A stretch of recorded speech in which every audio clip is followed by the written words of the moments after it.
Total seats, that's the furniture in classroom, grew over 51%, and enrollments in these centers surged by 52%, reflecting growing participation at the foundational levels of education. The number of trained facilitators nearly doubled, which is critical to improving early learning quality. At the lower basic schools, we saw significant increase in permanent classrooms by 56% and 62% rise in total seats, meaning furniture. Enrollment almost doubled with a 51% increase, supported by a 77% growth in qualified teachers, signaling strengthened capacity to deliver quality education. At upper basic schools, we expanded the permanent structures by 79%, furniture by 56%, and enrollment by over 60%. Again, the quality teacher workforce doubled, greatly aiding improved retention and early and learning outcomes. At the level of senior secondary schools, we experienced the highest growth in permanent classrooms of over 84%, with total seats of furniture increased by 65% and enrollment by 85%. Qualified teachers grew by 100%, reflecting a strengthened senior secondary educational system. The education sector is proactively designed and developed. It's designing and developing relevant curricular materials aimed at enhancing learning outcomes and producing competent, productive citizenry. As part of these reforms, a competency-based curriculum has been developed and will be pilot tested this year through 2026. This new curricula emphasizes practical skills and critical competencies, ensuring that students are better prepared to meet the demands of the modern world and contribute meaningfully to national development. School feeding programs are also targeted interventions to enhance access and improve the learning outcomes of our students. The government of the Gambia, under the leadership of His Excellency, Mr. Adama Barrow, has demonstrated a strong commitment to sustaining the homegrown school feeding program, progressively increasing budget allocations over recent years. Starting from $30 million in 2019, government funding grew to $90 million in 2020 and $90.5 million in 2021. Subsequent allocations also rose to $120 million in 2022, $162 million in 2023-2024 academic year, and they have now reached $166 million in 2024-2025 academic year. These funds have been dedicated to supporting schools under the community procurement and caterer model for meal provisions, particularly in government-supported regions.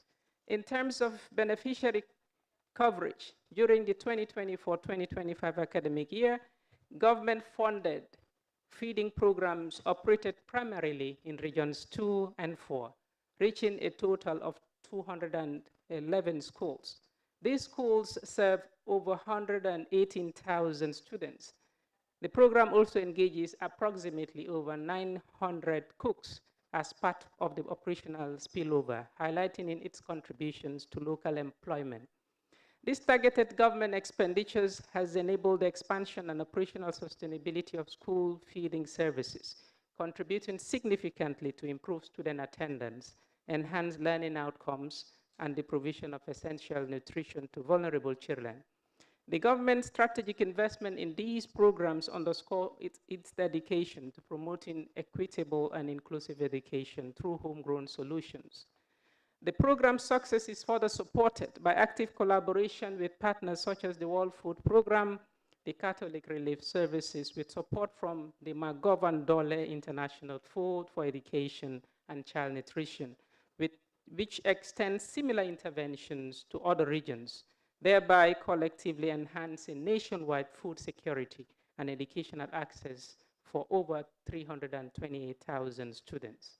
Collectively, these developments in infrastructure, access, and qualified educators demonstrates the ministry's robust efforts under Pillar 1 to make education accessible, inclusive, and high quality for all Gambian children.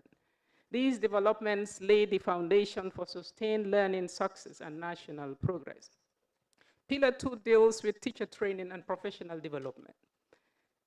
Teachers are the foundation of our education system, and investing in their professional development remains a top priority.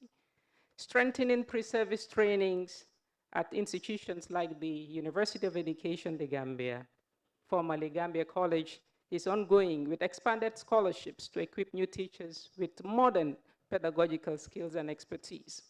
In-service training programs are being broadened to focus on foundational literacy and numeracy, inclusive education, and effective classroom management. The ministry is also committed to enhancing teacher welfare and motivation to retain qualified professionals. A landmark development is the inauguration of the first professional standard board for teachers, entrusted with the critical responsibility of creating a teacher service commission dedicated to upholding the highest teaching standards and maintaining professional integrity in the sector. From 2015 to 2025, teacher qualification rates across all educational levels in the Ministry of Basic and Secondary Education has shown significant improvement. At the level of basic education, that is lower basic schools, we saw an increase from 95% of qualified teachers to 99% of teachers qualified. At the level of upper basic, we saw, again, a significant improvement from 95% of all teachers who are regarded to have qualified to teach to 99%, and throughout all other levels, including the senior secondary levels. Overall qualification rates have risen steadily, approaching nearly 100% in 2025, reflecting a major enhancement in the qualification of educators across the country. Pillar 3 deals with strengthening educational systems through innovation and data. Reliable data and efficient systems are the bedrock of sound education, policy, and resource allocations. We are expanding the education management information system called EMIS to improve data integrity and transparency. Our statistical yearbook 2025 exemplifies the power of evidence-driven planning, enabling policies that respond rigorously to the needs on the ground. The pillar 4 on the Path to Progress agenda focuses on strengthening partnership for collective impact. Collaboration is the foundation for our progress with steadfast partners such as the World Bank, MRC Holland Foundation, Equity Fund for Arab Economic Development, Global Partnership for Education, UNICEF, Child Fund, CRS, Caritas, FIOH, World Food Program, Lottery Crop, and many others. We are powerfully advancing the sector's development goals. Together, we are transforming the infrastructure, furnishing schools, and equipping laboratories nationwide. These partnerships reflect a shared vision and exponentially expand our ability to deliver sustainable education resources and services, ensuring that every effort is amplified and every resource is maximized for the benefit of our children and the future of the Gambia. The last pillar deals with monitoring for results and accountability. Commitments without accountability is empty. Through the deployment of the School Improvement Grant, SIG, reporting tool with support from the Ministry of Finance and ongoing monitoring by Standards and Quality Assurance Directorate of the sector, we foster transparency and community involvement. SIG tools ensure that all financial expenditures are directly linked to school improvement plans, making every dollar count towards tangible educational progress. Additionally, timely quality assurance visits using digitalized tools assess adherence to teaching and learning standards, offer pedagogical support, and identify best practices. This continuous monitoring helps schools implement corrective actions and drive overall improvement, reinforcing effective management and enhancing learning outcomes across the education sector.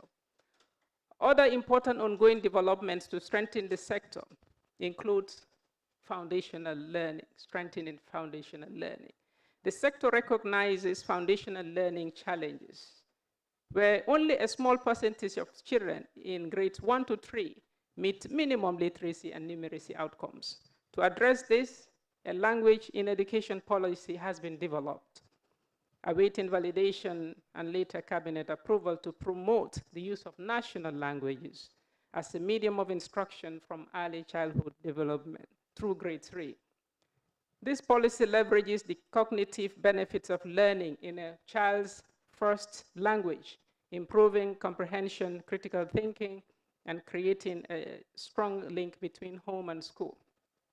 The initiative to improve foundational literacy and numeracy began with a pilot supported by the Resilience, Inclusive Skills and Equity Project RISE. This pilot explores an innovative method called MAISE, that's Mainstreaming Effective Intervention Strategies in School, which integrates the teaching of English alongside local languages from grades 1 to 3 in partnership with effective intervention. Additionally, the sector has collaborated with Learning Mastermind, foundational learning expert from Ghana, to implement comprehensive programs across all public schools. This partnership emphasizes the use of national languages as the medium of instruction in the early years or early grades, recognizing that teaching children in their mother tongue enhances understanding, boosts early learning, supports cognitive and cultural growth, and builds a strong foundation for lifelong academic success. By prioritizing instructions in national languages, the sector aims to significantly improve learning outcomes for young learners nationwide. In curriculum reforms, civic education has been reintroduced at the senior secondary level since 2021 to promote critical thinking, tolerance, respect for diversity, and civic responsibility. Curriculum materials for civic education at upper and lower basic levels are being developed with support from the European Union, the British High Commission, with plans to pilot these in 2025 through 2026 academic years. We also want to take this opportunity to appreciate the partnership and collaboration with the National Human Rights Commission in developing civic education materials for our schools. To address educational disparities and high dropout rates, especially among girls, the ministry has piloted the Second Chance Education Program since 2019, supported by the World Bank and UNICEF. The program provides learning opportunities for out-of-school children and youth, equipping them with basic education and livelihood skills. Over 2,700 learners have benefited across multiple cohorts, with many being reintegrated into mainstream education or admitted to tertiary institutions. The sector has registered improvements in science and technical education. A significant boost came with over $2 million in cutting-edge laboratory and technical equipment through the Quid Fund for Arab Economic Development, which is intended to enrich practical learning in 26 senior secondary schools and 3 basic cycle schools across the country. In early childhood and inclusive education, new initiatives aim to produce culturally relevant pre-literacy storybooks to enhance early language and critical thinking skills. Efforts to promote inclusivity include the standardization and digitalization or digital documentation of Gambian Sign Language, featuring a dictionary of over 1,800 signs to aid educators and the deaf community. Additionally, the sector conducts thorough medical and educational assessment to identify children with special needs, allowing for tailored interventions such as specialized equipment and adapted teaching methods. Leadership also been strengthened through ongoing capacity building programs for school heads and administrators to improve overall school management, foster community participation, and ensure accountability, all essential for sustained improvements in the learning outcomes.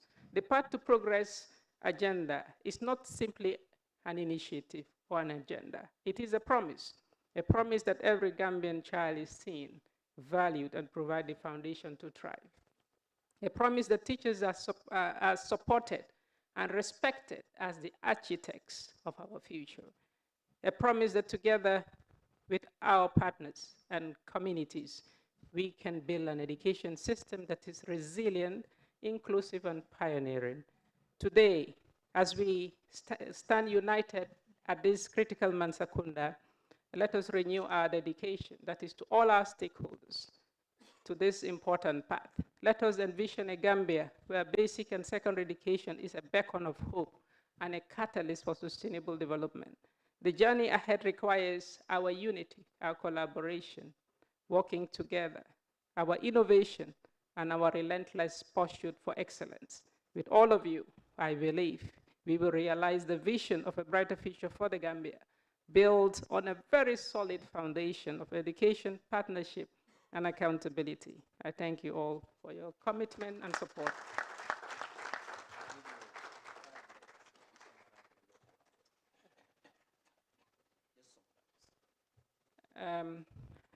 Ñu ngi nuyu ñëpp asalaamaaleykum wa rahmatullahi wa barakaatu.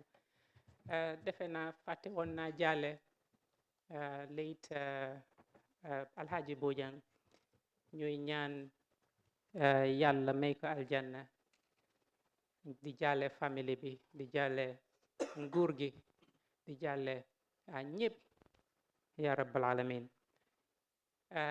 Tey Mansa Kunda, comme ni ko honorable minister waxee, minister of information waxee, bu important la, bu critical la.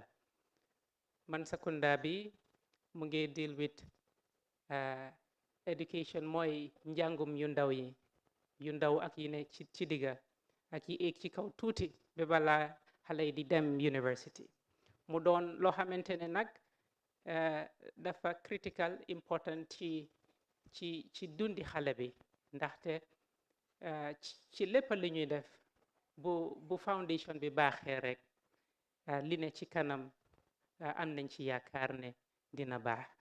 mu doon nag ñun especially ñun man ministre ak suma team ak suma stakeholder ak partners si yëpp, mu doon loo xamante ne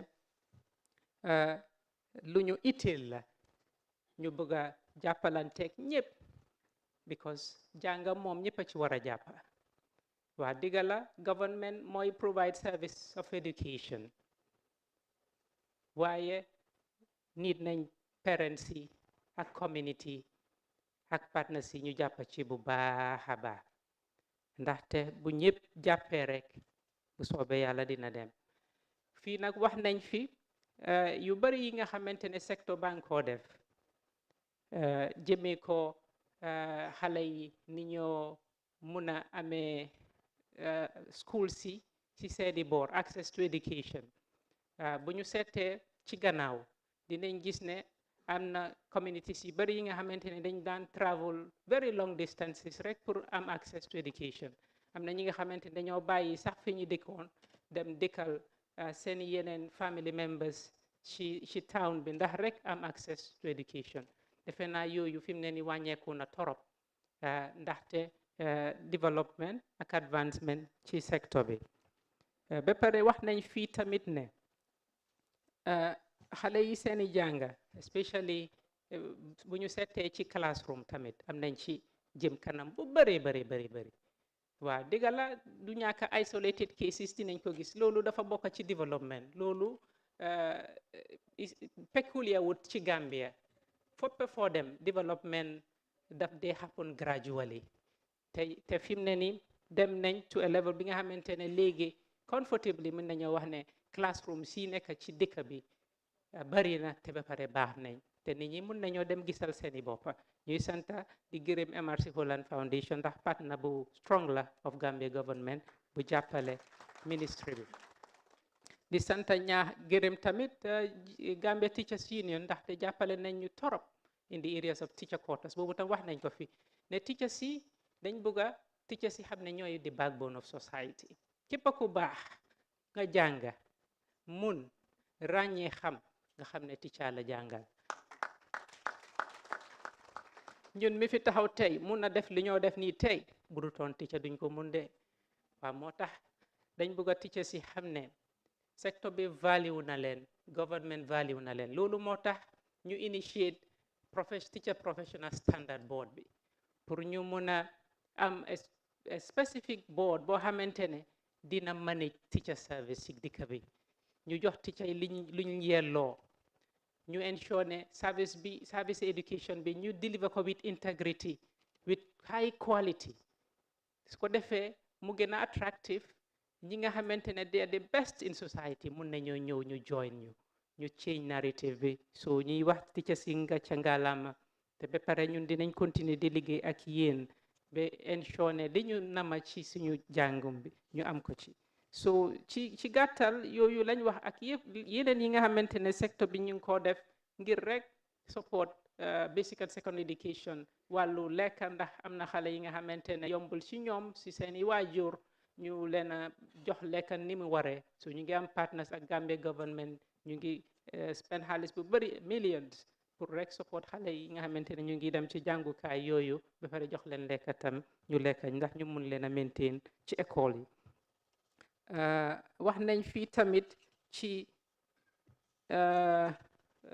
strengthening education management system loolu aspect la boo xamante ne mënuñoo dem as a sector without it waaw ndaxte ñun dañu rëy boo xamante ne bu ñu amut a système pour monitor lu ñoo def dafa jafe bugga nañ ñoo xam at every point in time li ñoo def bugga nañ koo xam bugga nañoo xam progresses yuñ make bugga nañ xam gaps yi si xale yi ci teachers yi ak yu demee noonu suñ facility suñ infrastructure su systems moo ñoo jàppale ci loolu so am nañ ci foofu ci anam boobu am nañ ci liggéey bu I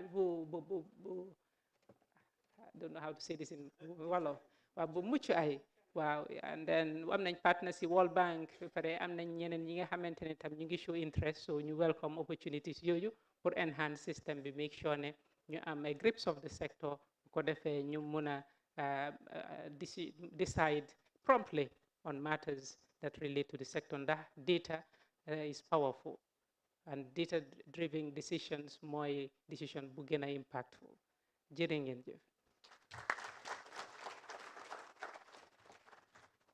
Thank you, Honorable Minister, Dr. Habibatu Drame, Honorable, for that very brilliant presentation. I think the presentation shows that you and your team, you are doing a very good job at the ministry in trying to transform and modernize the education sector. Now, before we give the opportunity to your team to introduce themselves and tell us what they do at the ministry or in their various line agencies, we have a short video to play. If it's available, Haruna, we can play it, please.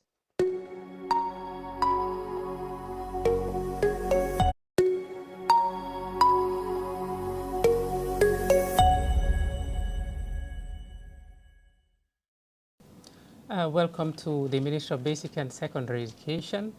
At the center of the transformations of the sector is premised on the agenda of the minister, which is dubbed the pathway to progress. This agenda is grounded on 5 pillars, and pillar 1 deals with access to quality education. As we know, access to education to a larger extent in this country has been expanded to take schools and education centers across the country.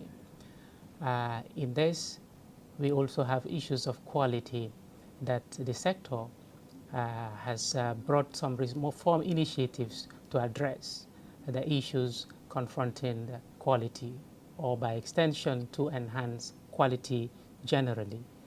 So this is at the heart of our work, and we have so far attained a lot of progress in terms of infrastructure development and enhancement, in terms of school rehabilitations with support from partners such as MRC Holland Foundation.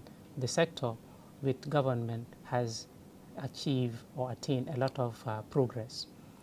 The other pillar that the reforms is centered and trying to enhance is with regards to the educators, that is the teachers. So we have a lot of programs that are targeted to enhancing the skills of the teachers to ensure that these services are delivered efficiently and effectively. In this, we continue to embark on professional enhancement programs to ensure that the skills of the teachers are honed or are enhanced to support their work. We also embarked on an assessment to identify the gaps in terms of the skills of these teachers that is relevant to support our work. As we know, education is dynamic.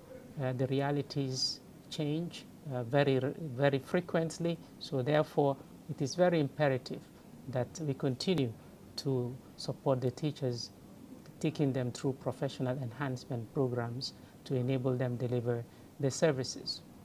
The third pillar of the Path to Progress agenda of the minister deals with system improvement.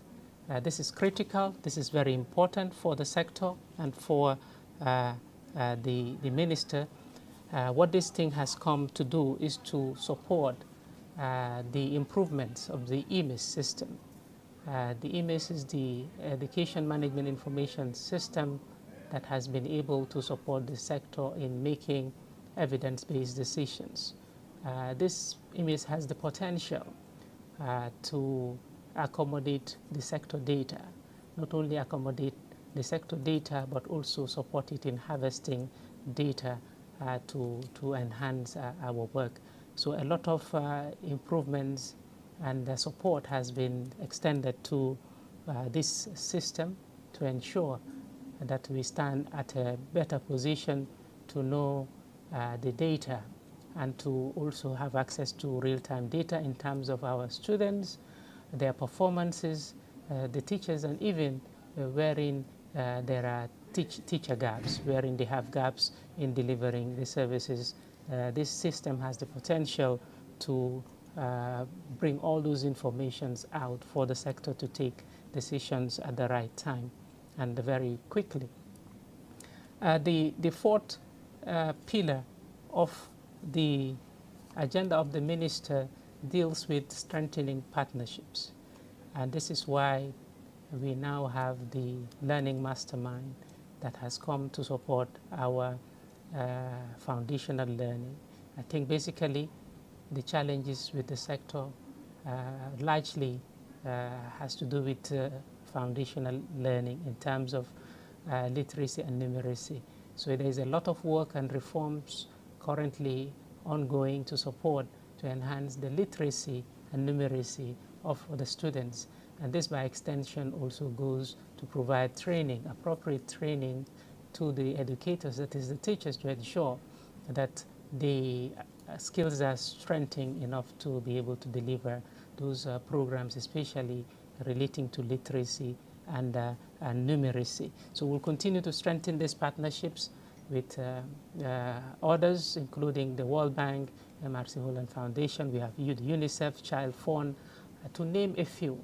These are partners and collaborations that the sector values and will continue to demonstrate its commitment to the collaborations to ensure that these services are delivered efficiently and effectively.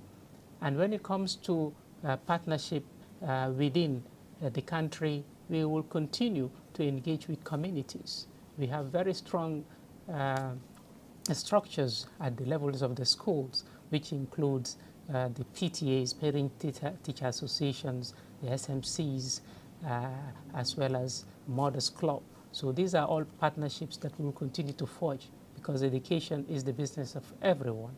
So we need community to support our work to ensure that we deliver the services. The fifth pillar, which is critical and important to the sector, has to do with monitoring. Yes, we have to keep track of the activities of the sector to be able to know the progress is made so far. So key performance indicators, systems that we are trying very well to strengthen to ensure that we measure progress and know where the gaps are to ensure the services are delivered. By and large, these are some of the reforms that have come to strengthen what already exists in the sector to ensure that we deliver quality and inclusive education to all children of the Gambia. Thank you. Most interesting part. I know we have some teachers here who are eager to ask questions. We have some headmasters and some headmistresses here. And I agree with you, Honorable Minister, teachers are the backbone of our society. Without teachers, we'll be in trouble. My mom was a teacher, so I know the important role you play in educating our children. Now, before we go on to the next episode, I'd like to give the opportunity to the team to introduce themselves. We start with the PS, name designation, just briefly what your role is at the ministry. I'd prefer if you can choose a local language of your choice to do this. Thank you. My choice would be Manjanga. So of course, we'll appreciate that. Okay, thank you, Honorable Minister. With all protocols duly and respectfully observed, Sumatur Louis Moses Mendila Tuda, man my permanent secretary with the ministry be. Suma liggéey mbaate suma rôle mooy képp ku nekk ci ministry bi ma indi leen booleel ñu ñëpp ñu mun a liggéey together pour lu ministry bi bugg a achieve ñu achieve ko loolu mooy putting all the different skill sets ci ministry bi and provide the leadership that will ensure that those skill sets come to interplay to be able to achieve the goal of the ministry. That's primarily my job. Thank you. Thank you.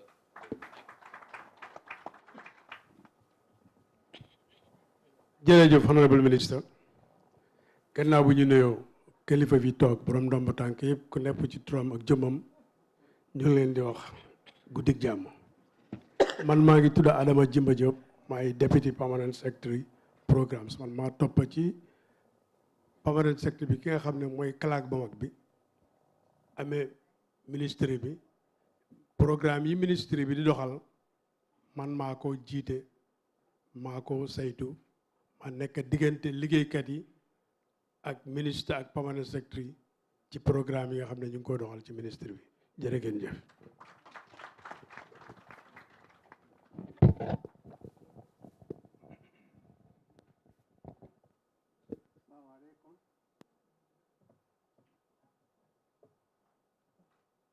Assalamu alaikum. Community Usman Ba, Deputy Permanent Secretary Administration. Ligam Wani Purwat Gold Support Permanent Secretary, Management of the sector. Wani in terms of HR, wallo be jogito be fi teachers be monitoring. Attended the fourth dal kala ko andal Permanent Secretary no golle ministry o. Kamin wani dari do pour wallita gollo men wa gollude golle de. Inshallah on jaram.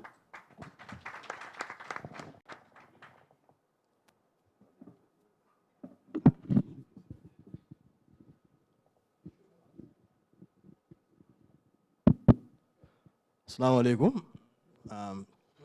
Ndetomu Lamin Singatelti, Deputy Permanent Secretary for Finance. Ndada responsible to helping with the pass out the Ministry of the passport, the Minister of the Minister of Basic Education.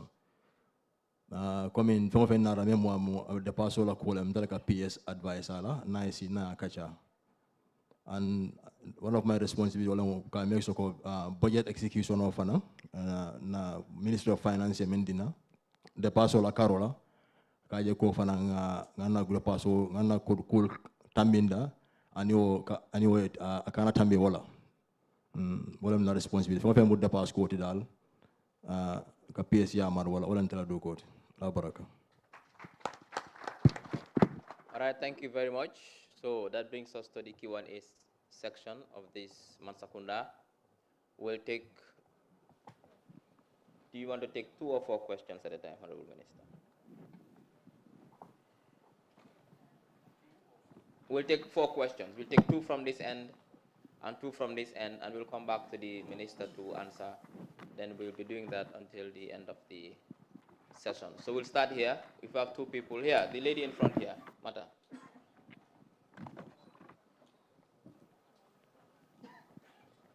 Your name and then your question. Good evening to you all. My name is Ndei Sise. I work with Gado and I'm a sign language teacher. So we're very happy to have the Minister of Education, Honorable Habibatu Drame. Thank you very much. First of all, we want to thank you very much for supporting deaf education in the Gambia. We've registered success this year. But now my first question to you is, oral exam in the WAS examination of grade 12 students, we want you to remove it for the deaf students. Because oral exam is bringing radios, and deaf people cannot hear. So we want to appeal to the minister and his team, and her team, to please remove oral exam for deaf people about to sit grade 12. Because this has really affected us in this year. They have 7 credits, 3 people had 7 credits, but they fail, all of them fail English language, I think because it is this. So the other thing is we also want them to support the education, deaf education. And deaf education cannot go without sign language. And we know they started supporting the development of sign language and other things. So we want them to reinforce them. Thank you very much.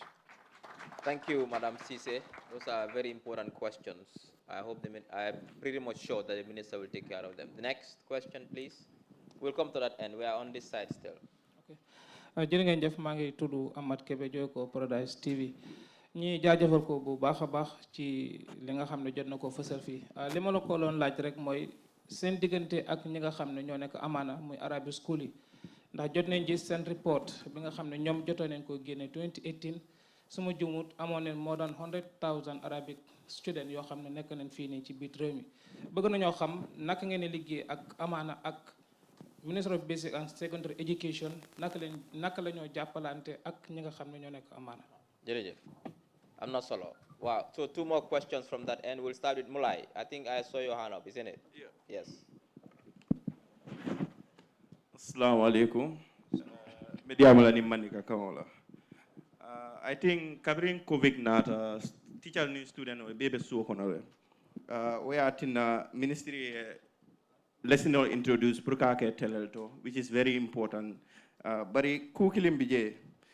Alia mine landi pour ka jibe ni mesos ni ko keta kotente albe mine tala pour ka jibe ni ko kana ke kotente alia step star ka jibe lesino bitala nyadi de continuously.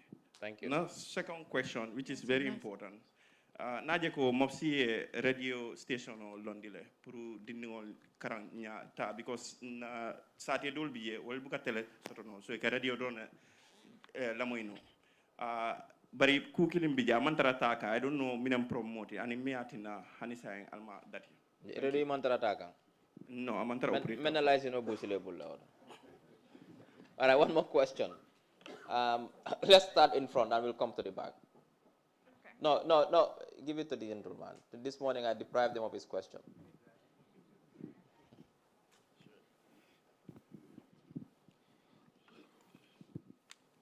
Assalamu alaikum wa rahmatullah. I would speak, but think maybe at the end. But I'm sorry, I have 3 questions. They're very important. We'll take 2 for now, and then you come back with the one later. Really? Okay. This is Abubakar Sise, the former head boy of Nusra Senior Secondary School and the National Youth Parliamentarian for just one constituency as well. I have very important questions as the student representative of the Gambia student leaders. The question has been distressing, to be honest. There have been recent follow-ups to me. So the first question I have has to do with the rampant leakages pertaining the recent concluded WAS examination. Students have been coming to me without numbers pertaining the leakages. So I want to know the immediate and the long-term measures the ministry would put in place to ensure the credibility and integrity of this examination, because this is key to our life. So it is high time the ministry worked on that. So I want to know the situation of the ministry. So the follow-up question would be, a student or a senior student from a certain school, I will not mention this school because it would be a tragedy. The performance in that school is so disheartening. It reads, head boy, in our school, only 3 people got 5 credits. And that without English and mathematics. That 3 people who got 5 credits without English and mathematics. The rest, 1 credit, 2 credit, or 0 credit. I will not mention the school, and the school is located in Brikama. My town. Yes.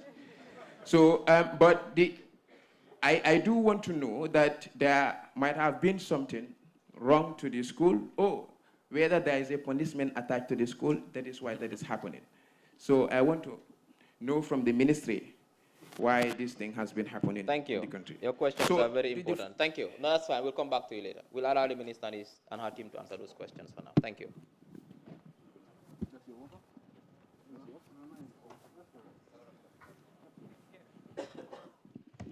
Thank you very much for those questions. So let me start with the question relating to deaf education. We want to thank our sister for raising that very important concern of oral exams. I think it's a concern she has raised, that they are challenged based on the special needs or these circumstances of the situation, that oral exams have been very difficult with them. So I have noted this. I will consult with colleagues in the sector and with WAEC to see how we can address this matter. We have to remember that education must be made convenient to the people. And this is going to be the way forward, inshallah. We'll make education convenient for every child so that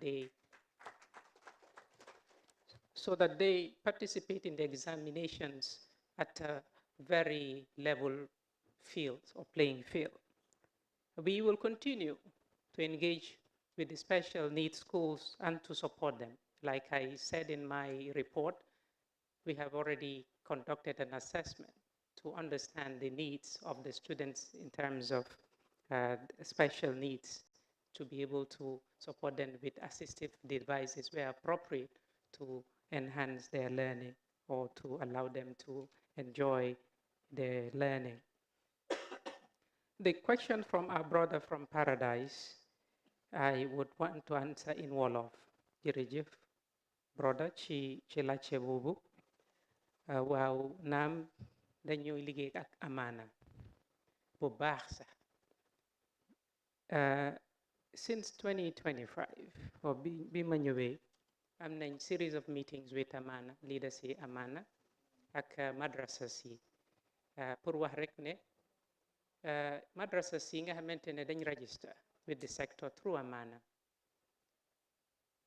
bépp madrasa yóbbul nañ la fa an English teacher, a science teacher and a maths teacher pour support madrasa si ndax students si easily mun a integrate in the conventional system bu ñoo transit. wax la tamit ne bokk na si suñu development lépp li ñoo def ñu boole ci madrasa si. Recently madrasa si ñu ngi leen supply with furniture. am na madrasa si ñu visit ñi nga xamante ne am nañ gaps ci anami ay toogu ak seen office furniture. am nañ a lot of them ñi nga xamante ne across the country provide nañ support boobu ndaxte madrasa bi boo ko seetee generally they form more than 27% of the entire student population of basic and secondary education. So dafa critical, it's a critical number bi nga xamante ne dañ leen war a boole suñu liggéey bu ko defee medium of instruction bi rek a different waaye idea bi mooy ñu jàngal leen liñ dee jàng ñun ci conventional system bi in Arabic waaw bu ko defee ñu mën a contribute meaningfully to national development. Boobu mooy suma tontu ci laajte boobu. Suñu broda bu laajte ci mandinka mbe tentu la baake mbe jayla o ñininkaro la yetto ñafo kabirin covid nata kañ ngamira masi bolom nung bari ay mol kele nga innovative, which was a blessing in disguise to some extent, because karango man it was very difficult for learning to stop. Nga ministry tend to back in for the innovation. At least they resorted to something. And therefore it was difficult and tough because amanke ko dinugol be ye access sotolen nung television, for example, especially the remotest places, and in radio, but at least ye step tale, and it allowed the sector to continue delivering the educational services. Mbe mem fole ye je, saying advanced tale, detala telel ning radio to. So we have advanced so much now, we are thinking of digitalizing. We are thinking of mainstreaming digital education in the sector. Just to tell you that we have Island Gambia platform that we are working to expand, to get to the reach of every child, especially first at the level of senior secondary school, so that they can have access to teaching and learning materials. And it will be a blend of both physical education, face-to-face, as well as having access to teaching and learning material digitally at a very diverse form, because then you will also complement it with other teaching and learning of other contexts that resonates with our system. So all the more directional.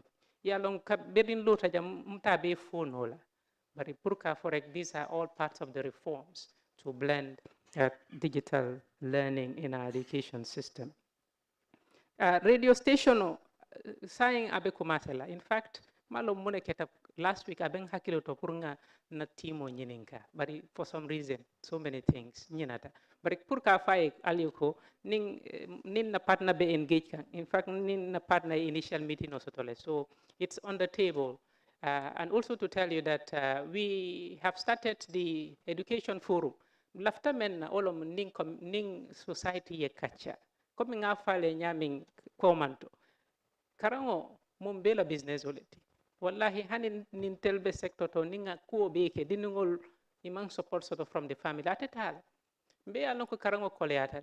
Just take your own experience. Intel Kaberim Betala School, it was more difficult. I remember na grade 1, nfangole na sirango chika kasamba school. Na sirango chika kasamba school. I came from a family that has, deep Arabic, Islamic education. So among that kind of guidance, sort of put moka fanje kota study. Inyan type of teacher lesatola. So didn't go fangone ala ya mako ya hammo soto. Obe succeed len hani na la teacher man betea. But in tindingo macho. Ama long alafta menna. O ibe o guide lade. O na la teacher man na ya la teacher e gap so soto abet kole ya la pour yo succeed. So wala atinna o radio program ol mba kelale. Men na radio station inshallah very soon ba kumasela. Notwithstanding, nka program also to GRTS very soon ba soto la ngamera QTV pour ka community engage pour ka ensure mbe na nyantoke diningol la karangola fo nyato sat nyato tase soto je. The fourth question from the student leader. Thank you very much. The student leader that represented his colleagues. Yes, regarding examination, I won't call them leakages. Malpractice was what happened. I told a lot of people who came to me and said that the exam papers they leaked. I said, bring me the evidences.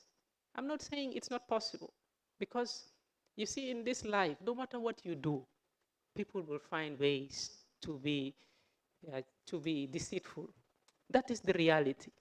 So what we can do as a sector is to put in very strong and stringent measures to avoid leakage of exam papers. But just to tell you, as at this point, we are not able to confirm any leakage of the grade 12 exams. What we have found is examination malpractice. And again, I and you don't have control over that. Someone is coming to the exam, they come with a smartwatch and they keep it. And at their own convenience, they take it out to cheat. So if they are caught, we put them aside. Someone comes in the exam having written all their bodies with the exam answers or possible potential answers to examination questions. If they are caught, I and you have nothing to do with that but to take them through the processes of examination malpractice and deal with them appropriately. Some also even try to impersonate. All those things are examination malpractices that potentially happen. So to tell you what happened during the grade 12 exams were malpractices, and we are taking we are going through the appropriate processes. And at the end of the processes, we will deal with the cases as they are recommended to us by WIAC.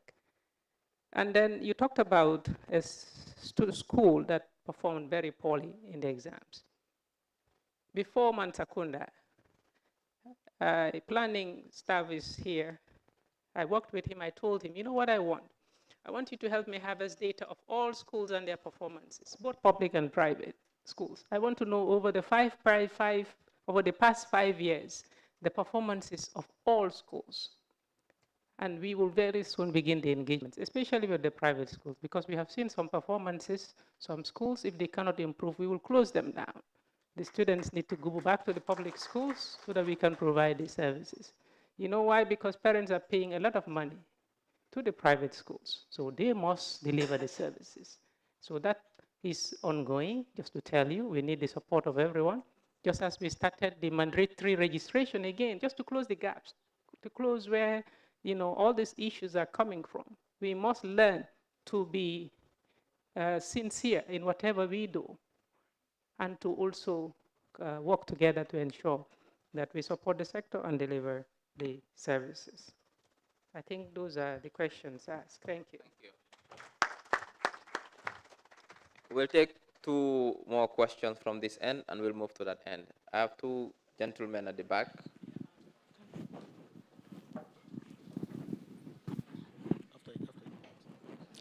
Thank you so much, Honorable Minister.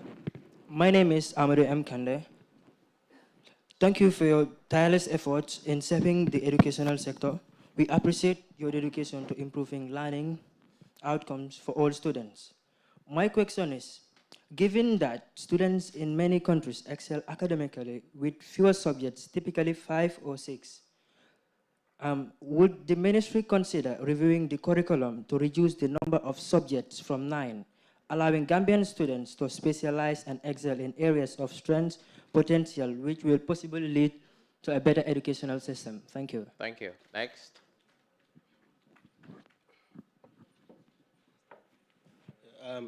Assalamu alaikum warahmatullah.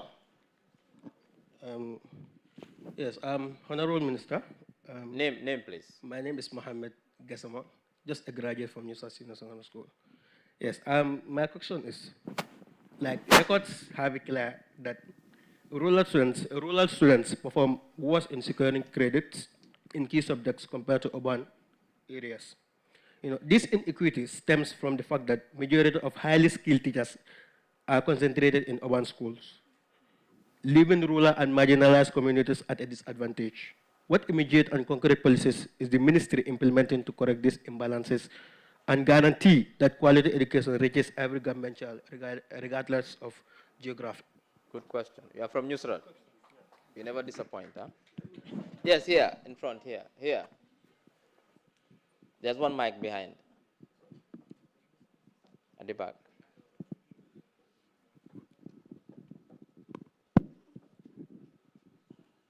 Assalamu alaikum warahmatullah. Good evening to the minister, Honorable Minister and the entire team. I am Ibrahim LBCC.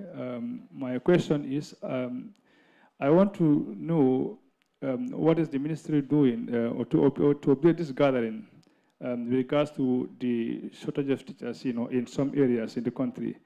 Again, a follow-up question. Shortage of what? Shortage of teachers. Teachers, okay. Yeah. Again, and also a follow-up question to this one. Why is it, what motivation is there that is making some teachers to opt for leaving the urban areas to the rural Gambia? All right, thank you. Final question, yes. We'll come to you next round. You.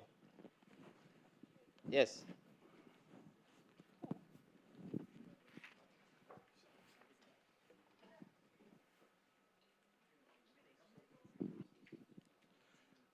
Assalamu alaikum warahmatullah. My name is Abdulatif Tabali, the Minister of Information and Communication of the UTG's Information Technology and Communications Students Association. Recently, I was a supervisor in an assessment that was going through the primary schools, and then we went to the urban areas, places like Ngayen of NBR and Palol of CRR. But once we got there, we found schools that look like, I'm sorry to put it this way, but they look like dilapidated kitchens, like something that is abandoned and forgotten. And when I got there, it was my first time. To be honest, my soul left me. And I was like, is this the structure these people are actually living in? Is the ministry aware of this? If they are aware, then what are they planning for these people? Because those are not new buildings. Like, they are not new bad buildings. They are dilapidated. They've been there. So what's the ministry actually doing about these things? Yeah. Thank you. I think, Honorable, we have those questions for you. Thank you.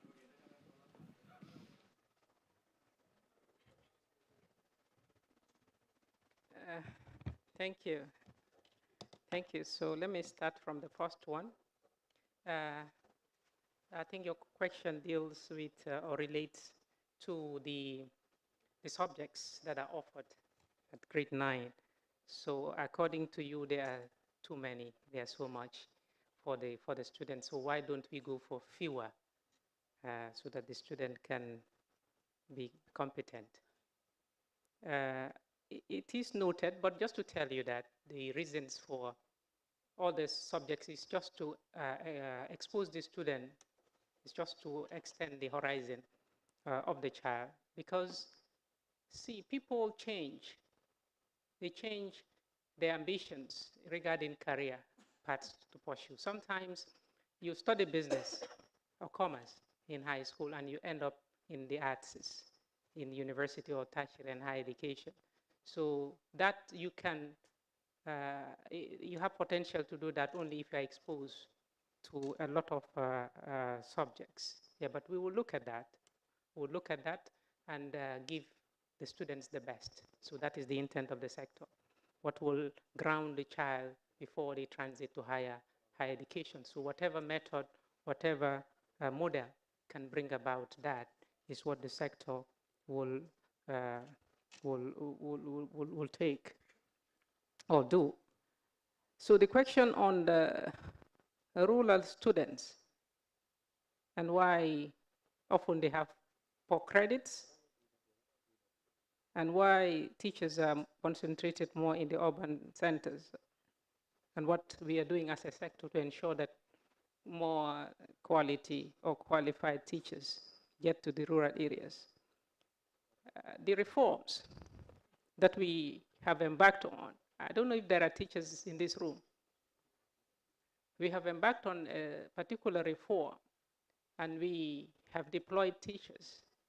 Since the deployment began, I have received several calls because the way it is done this time, people have no choices, except if the circumstances are very, very genuine, that are life-threatening, for example, for the person. Only then can we reconsider the decision. So we have deployed teachers across the country based on their qualifications and the schools that they fit in, based on our assessments of how impactful such a teacher will be in such a place. So we have not discriminated. And we have developed a platform that even the minister, when she puts her detail, she will see her duty post. If you send your employment number to 445 and you are a teacher, it tells you your deployment. So it was very systematic this time, and also it helped us to track and trace where our teachers are, to be able to address that question that our brother raised. So I'll come to it regarding shortages of teachers. So there has been this idea or perception that there are shortages of teachers because the data has been challenging for us to establish the realities on the ground. So this reform at the level of HR has come to address that matter so that we know where the teachers are, to be able to identify where the gaps exist and to fill them.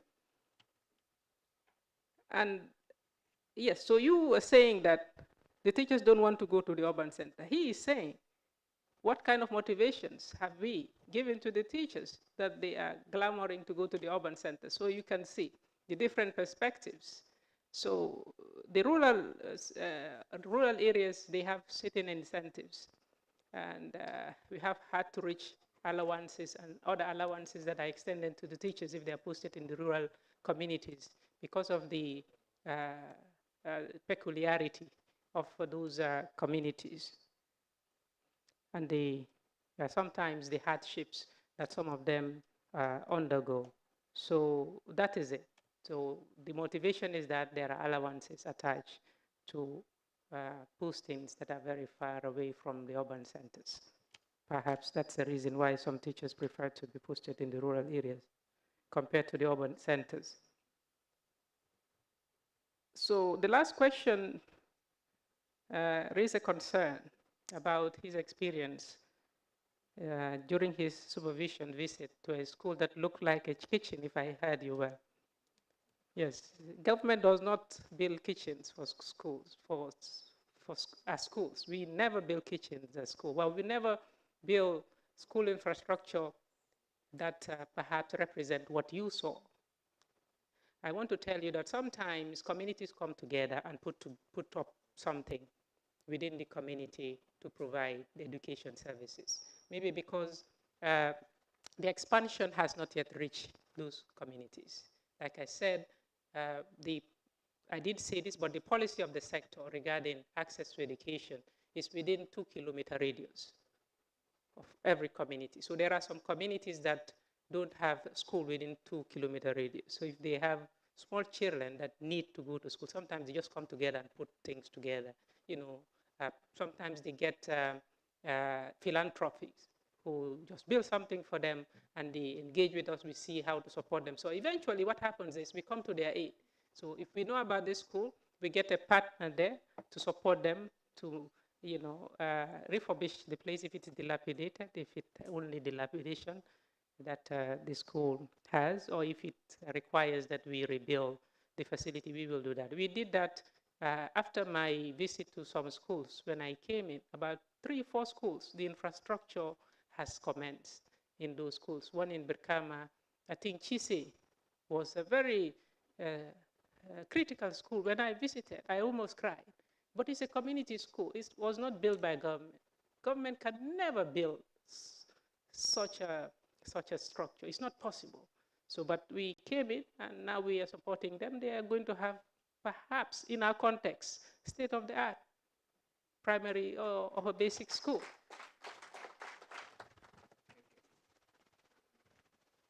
Perhaps maybe also if some of your technical team would want to add to what you've just said, you are free to go.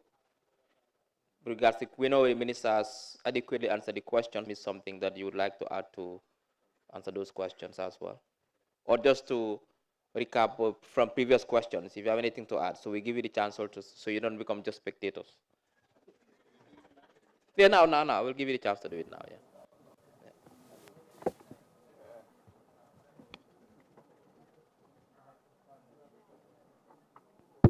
All right, thank you very much. Just quickly, the first one that spoke about the special needs, just to inform the colleague that already we have considered the dropping of oral. It's at the discussion stage. And just to also inform her that we also observe in our competency tests, people of special needs are finding it difficult to pass maths because of some of the things that are involved.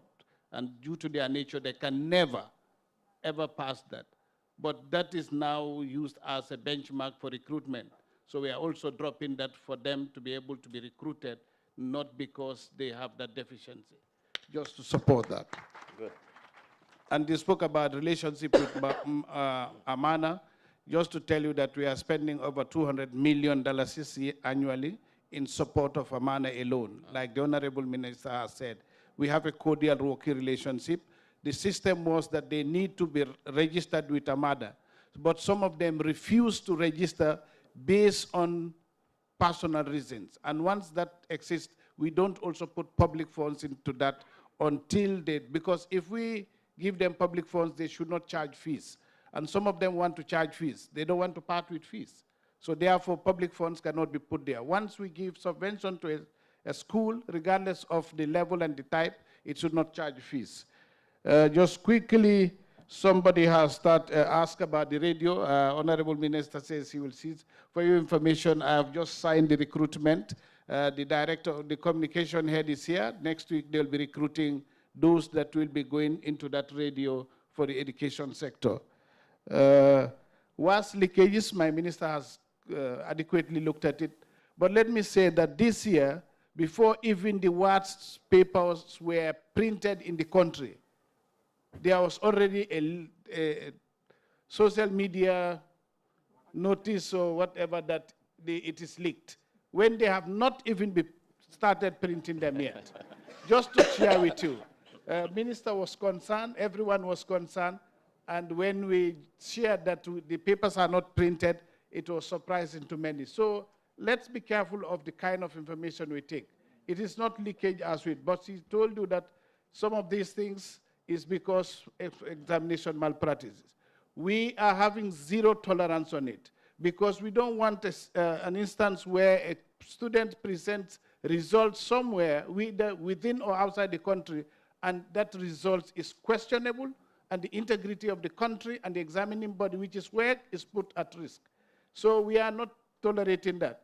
And that is why some centers that are found or that are known for cheating in the past, we have strict eyes on them, and is responsible for those results dropping now, because those were not genuine results they were getting in some cases. Just to share that with you. The 9 subjects to 5, the curriculum is revised, and every child in this country at grade 10 to grade 9 to grade 12, you have every choice. In science, you have 3 types of choices. In commerce, you have 3 types. In arts, you have 3 types. So you have an option to choose any number of subjects to be examined at grade 12. The danger is, if you only are given the permission to take 5, and you happen to fail that 5, woe betide you. But you are exposed to take any number. I thought I should say that teacher placement, Honorable has said that we know we have a challenge. That's why she got several calls, because everyone now is calling, can you help change my postings? We do not post teachers where they want to go to. It's where we think they need to go to. Because every Gambian child deserves the same treatment. Whether you are in the rural Gambia or urban Gambia, it's the same treatment. Because we need to get a country that produces teachers and citizens indiscriminately, regardless of your social standings, your regional belongings, and all of that. So that is being done at that. So just to Thank you very much. I think that's very clear. I'm using my privilege as the host of this event to ask a question before I go back to the public. Now, obviously, the reforms revolve around achieving 2 goals critically. Other goals are top-ups. One is access, and 2 is quality. Before I ask my question, I'll give the context as well. The total number of classroom blocks constructed as of 2016 by the previous government, including the colonial government, stood at 11,054. That is the total number of classroom blocks built for over 50 years was 11,000, just over 11,000. However, from 2016 to 2024, over 6,000 classrooms were built. That is, in 8 years, we were able to build 6,000 classrooms plus, compared to 11,000 in 50-something years. 2024 alone, 700 new classroom blocks were constructed across the country, confirming the president's assertion that we are building more than 10 classrooms a week on average. Over 400 schools were built from March 2017 to 2024. In KMC and Banjul, 28 schools were built by this government. In West Coast Region West, 82 schools were built.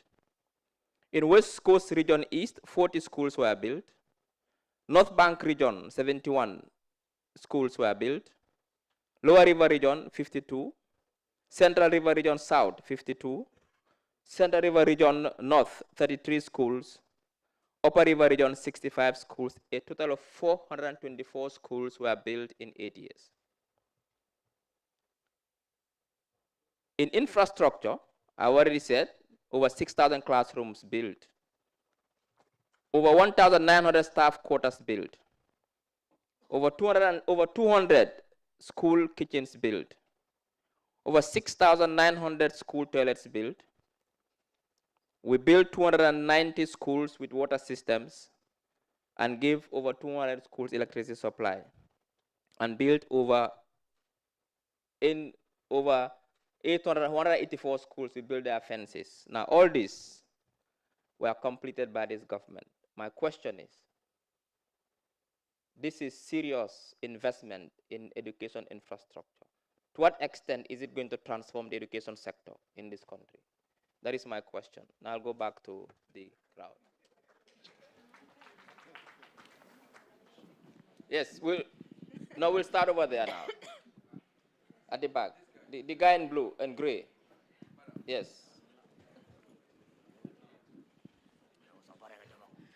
Thank you very much. My name is Momodu Bakadam, working with the Gambia Teachers Union. So my question is in two folds. One is to say that teachers are leaving the system, but teachers are not coming into the system as we speak. So the question is that, and those people that are leaving because they are not motivated. Those people that are leaving because they do not see any career growth path in the ministry, especially the young that are leaving. So we would want to ask, because at the level of the ministry, what we have seen in terms of promotion is promotion based on how long you have served in the system, and not based on your qualification, not on performance, and not on any other parameter. We would want to ask, what is the ministry doing in ensuring that promotion is based on merit and based on qualification, and not how much or how long you have served in the system? Because that is demotivating, especially young educators that are leaving the system because they are not being promoted. Thank you. It would take them about 15 years to be promoted from one position to the other. Thank you. The other question has to do with the motivation, because they are leaving because of low pay. So we would want to ask the ministry, what mechanisms are they putting in place to ensure that there are cadre-specific allowances that are created for teachers to motivate them to stay in the system? Because as we speak, there is or no cadre-specific allowances that are created for the education sector. Don't talk about double shift, don't talk about a hardship. We want cadre-specific allowances like it exists in other social sectors in other ministries to motivate the teachers to stay in the system. Thank you. Thank you. Next, we'll give it to your neighbor. So we'll stay at that particular area. Yes. I'm your neighbor. All right, good evening. My name is Adam Anjay. I'm a teacher and university student as well. My question is about the connection. What is the ministry doing in terms of connecting the curriculum of the basic and secondary education and the tertiary institution, especially technology and TVET? Good. Prof. Gomez is here. Yeah. Thank you. Thank you so much. We'll come on this side. We have any questions here on this side yet? No, already your Amga. You've already, both of you all asked questions. We give chance to those who haven't asked here. So we stay there. This way. Yes, at the back. Yeah, good evening, Honorable Minister. My name is Sehti Jangay, a teacher and a university student. And the question I want to ask is, the educational system in the Gambia has been a subject of criticism for many years. And I want to ask the Honorable Minister, with other stakeholders, what are they doing in order to bring in a system or to adjust the system to make it resonate with our society? Thank you. Thank you. Final question from this end. Yes, gentleman in front here.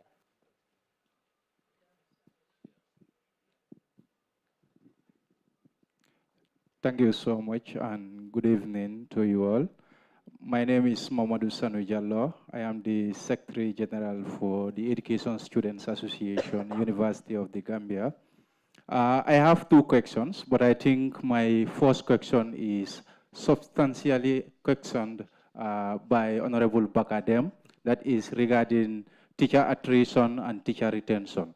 My second question is how is the Ministry of Basic and Secondary Education, or what are they doing to make sure the teachers that are going into the tertiary educations to augment their skills, to go back to the system and serve, have the opportunity to go into subject areas that they want to teach? Because if you look at the School of Education, there is only one commerce subject area that is taught at the School of Education, and that is economics. We have teachers that would want to teach commerce, business management, and also accountancy. But these areas are not taught at the Gambia College currently, and they are also not taught at the School of Education, University of the Gambia. You only have to minor them. And when you minor them, they are not given to you as a subject area or as an area of specialization while serving in the sector. So now teachers are sent, others are forced to do areas that are not in line with their passion to teach. So they either divert into sciences or they go into arts. We've seen— What is the question? The question is, what is the ministry doing to make sure there is this connection between the tertiary or the teacher training institutions and also the subject areas that the teachers want to teach? Thank you. Someone who wants to teach commerce can go to the School of Education in the University of the Gambia and also be trained in commerce.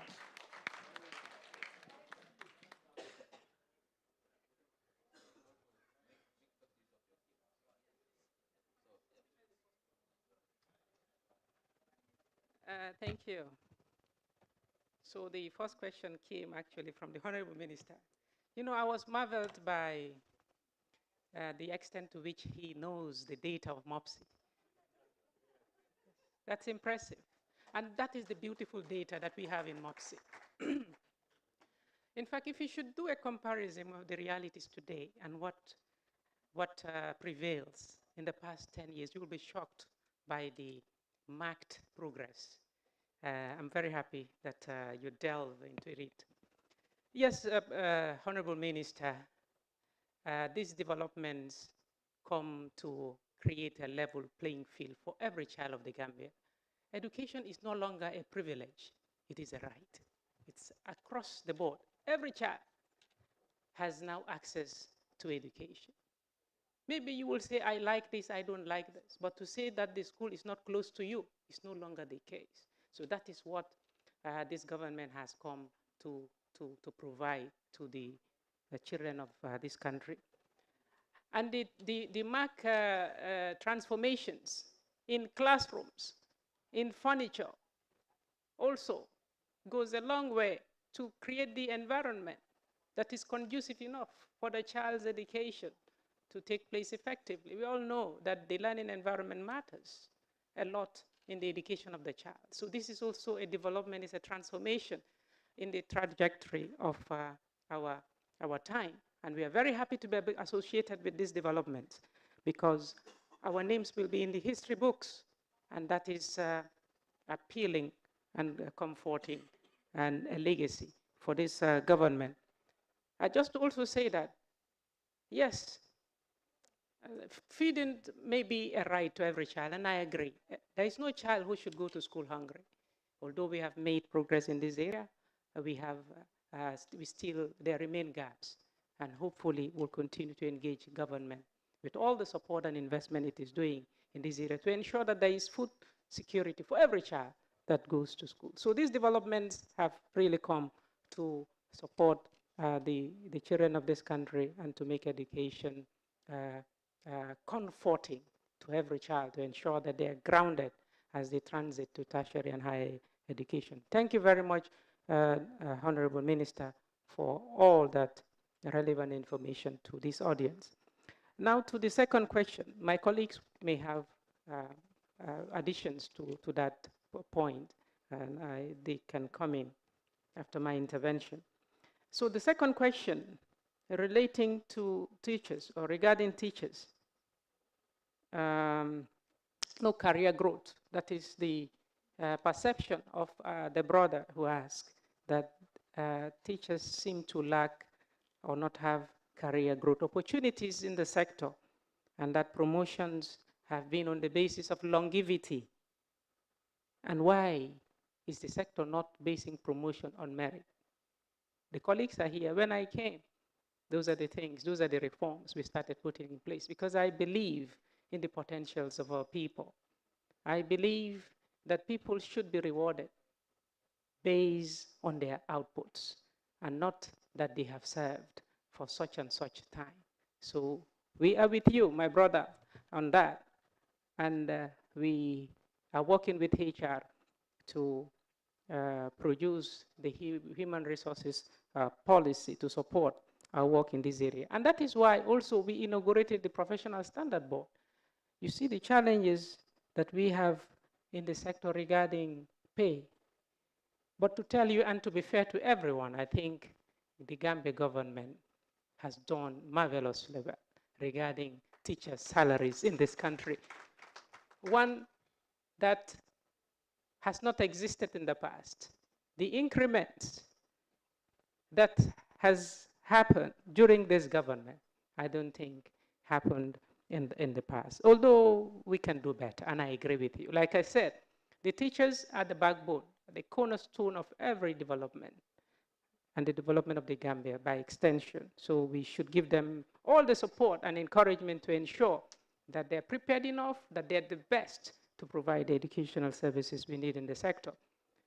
It is difficult because teachers at the moment are civil servants. So it's very difficult for you to identify certain cadre-specific allowances. It has been challenging, and that's why we are working tooth and nail with our partners, including our colleagues, honorable ministers, to institutionalize a teacher service scheme commission, right? Then it would be an independent body that manages teachers. It can deal with the registration of teachers, the integrity of teachers, even the pay of teachers, taking into consideration the regional, what pertains in the sub-region, just to ensure that our teachers are also competitive, just to ensure that our system is competitive to attract not only our teachers, but people from outside can, be enticed to say, okay, Gambia is a system that, motivates its teachers, and it is a system that I want to find myself. So this is the reforms that we are working towards to ensure that our teachers are treated fairly and professionally. On curriculum alignment, I'm very happy the Honorable Minister of Higher Education is here. From day one, we have been working together. And what makes it even more interesting is because we knew each other in the university. So we had worked very well in the university. And that has also culminated in the works that we are doing. We had a 2-day meeting, retreat, or let's say engagement, just talking about alignment of our work so that what the higher education needs, we provide a foundation. So that work has started. In fact, we have instituted committees that are working with NACA to ensure proper alignment of our programs so that the fear of not having the opportunity to do a bachelor's degree in business will be addressed. What happens in uni, you can attain a bachelor's degree in management, which is very simple, which aligns with business. So, but we will, go further to ensure that whatever we are going to do at the time that the senior school students get to the university, their programs align very well so that they can continue pursuing their careers that are relevant to what they want to do later on in life. Yes, so I think, yes, yes.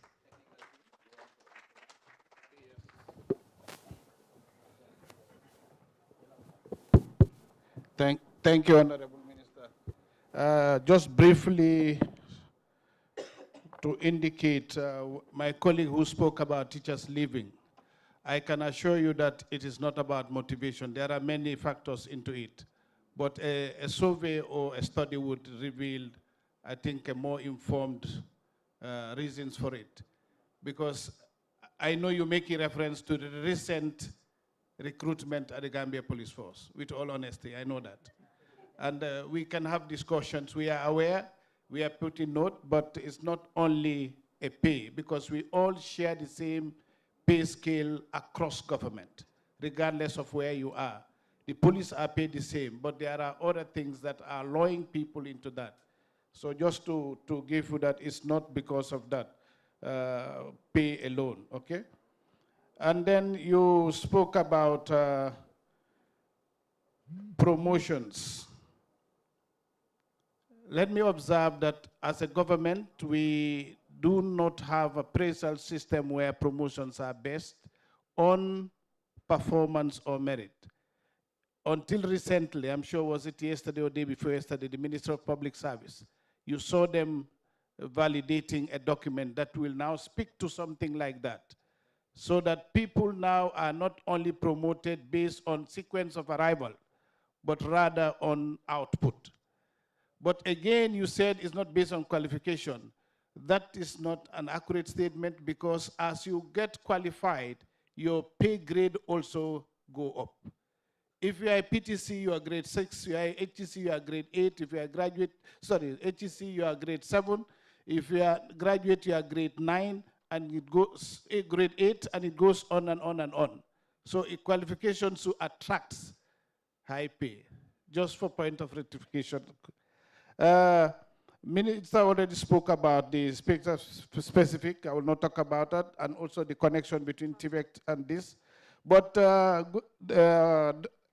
the last one, responsive education system. That is the reason why we are always revising the curriculum, so that it speaks to the Gambian needs. The recent one is done because we've realized that as a country, we do not have middle-level managers in this country. So what happens to those areas of the economy that operates within the middle level? We will continue to import labor. And we thought as an education system, we need to respond to that. And that is why we revise and diversify the curriculum so that we cater for that. The student from the, who spoke about the subject areas, that is only a challenge at UTG and not at Gambia College. At Gambia College, you have no challenge in terms of special subject areas. And we realized that at UTG, the areas like commerce and the others are absent. Back as 2 weeks ago, we engaged the VC on this matter. So there are discussions, because we know we offer commerce in our schools, but they are not taught at degree level at the university. So we have engaged VC, and we'll see what comes out of the university decision in terms of making those subjects available at degree level at the university. Honorable Minister, you asked about to what extent has the transformation done. Just to quickly go into this without details. The 1988 policy, 1988-2003 policy, when it was reviewed, it was realized that about 9 to 11% of the school-going children were left out of school. As a result, government thought it wise that we need to then change the educational system. That's what gave birth to the grade system, which many people are questioning without the background. That is one of the backgrounds. Now, what these new structures and classrooms have also done is, in the recent one in 2018, the survey that was done, and we realized that we have over 76,000 children in the streets who should have been in the classroom. We brought in projects or initiatives like Zero Out of School.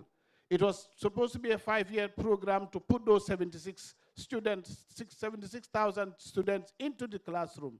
Within 2 years, that number is already placed into the classroom. If those classrooms were not built, we wouldn't have had space to put those children in the classroom. So those are some of the initiatives, and these are the dividend they are yielding for us as a country and as a ministry. Thank you very much. Thank you. So what we'll do now, yo dinala may yo ya mujhe yo ya lifin kadu bidal.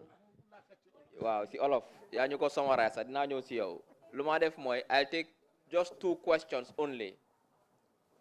One from this end. We've been given a chance to ask. I'll give you the chance to ask question. Yes. We'll come to you. And there are just 2 questions. Yes. And yes, only 2 because time is. Yes. Okay. Thank you very much. I have a concern, really. Not a question. Yes, but it's a question to the minister. Okay. Last week, I went to film the students who got 7 credits at Gado, School for the Deaf in Birkama. But their concern, the concern they raise is all the 4 of them are planning to go to tertiary institution, that is USET, the Gambia College, currently University of Education, and the University of the Gambia. But the main question that they ask me is, if they are enrolled in these schools, how would they be communicating to the lecturers? Whether lecturers at the TVET, that is USET or University of the Gambia, can communicate to them with sign language. Thank you. That's one. The other thing is the college students who graduated in 2024 are still concerned. Where lies their fate? Will they be employed or will they not be employed? From Gambia College? Yes, from the Gambia Thank College. you. Class of 2024. Thank you. That's clear. We'll take the last question. Unfortunately, we'll have to end it here. We cannot take all the questions, but after the meeting, you can engage the minister directly, privately to ask your question. But for the purpose of this event, we're taking the last question. Yes. Good evening, everyone, the Honorable Minister, permanent secretaries, directors, and other colleagues. If you find yourself name and question, please, list, quickly. Yes. Name and question. Yes, I just want to have. My name is Bakari Kanyi, representing the parents in Region 1, but representing the national chairperson of NASMAC, SMC. Well, I have just a suggestion and question. As a parent, it's very, very important that we, the parents, to engage the ministry.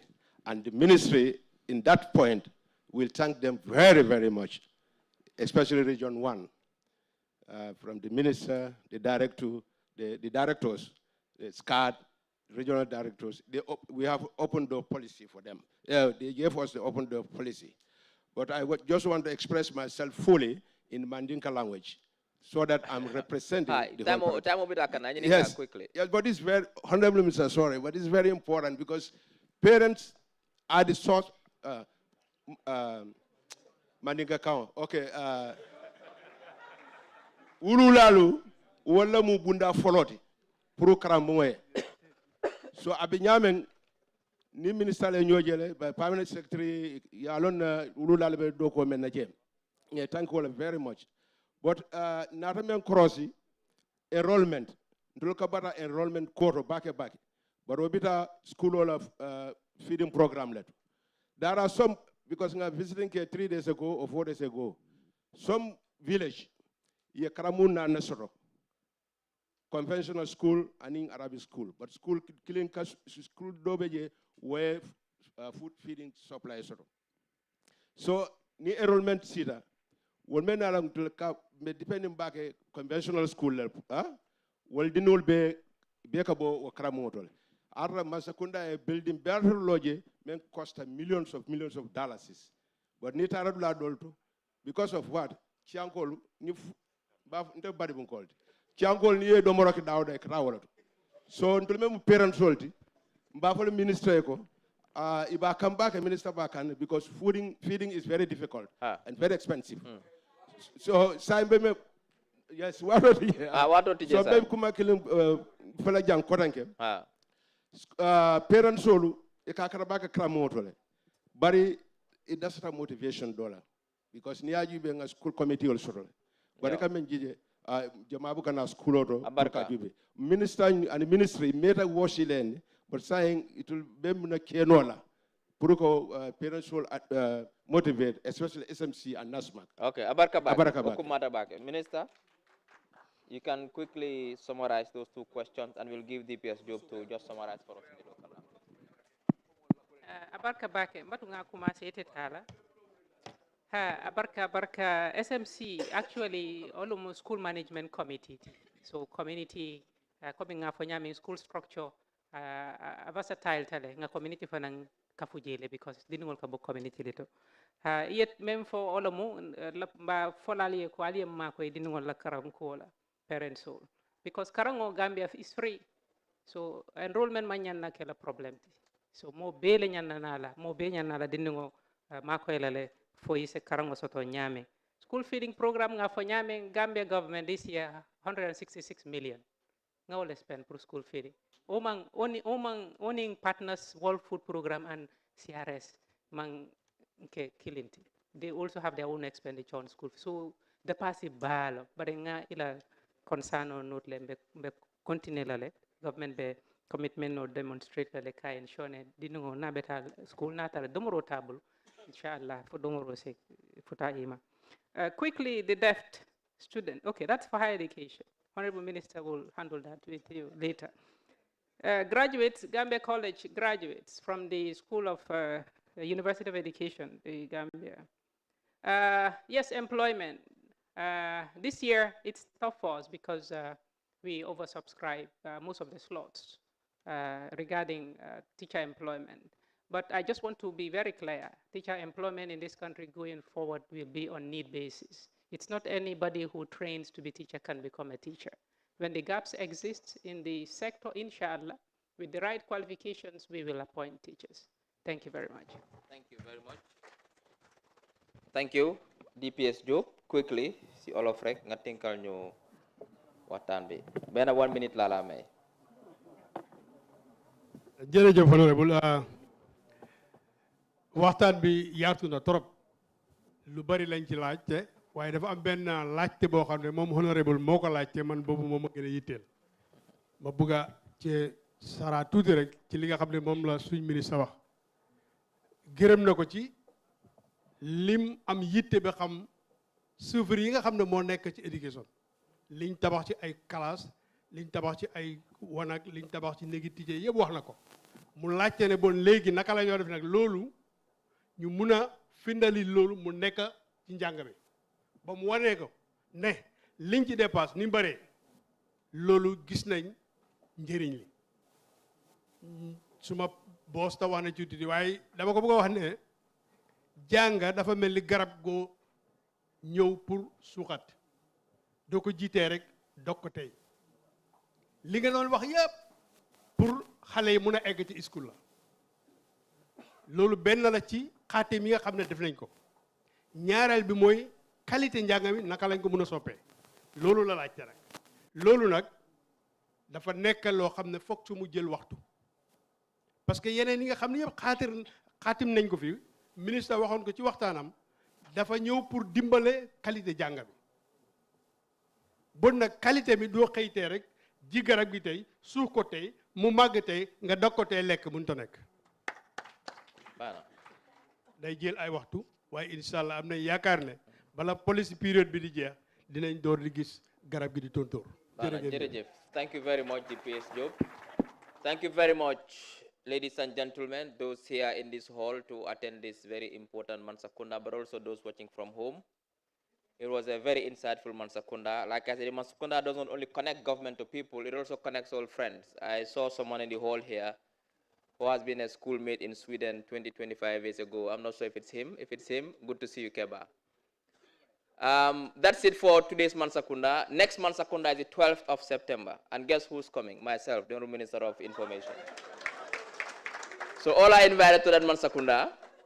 I'll be here sitting in the same place like the minister is sitting today. Past programs will be the host for that Mansa Kunda.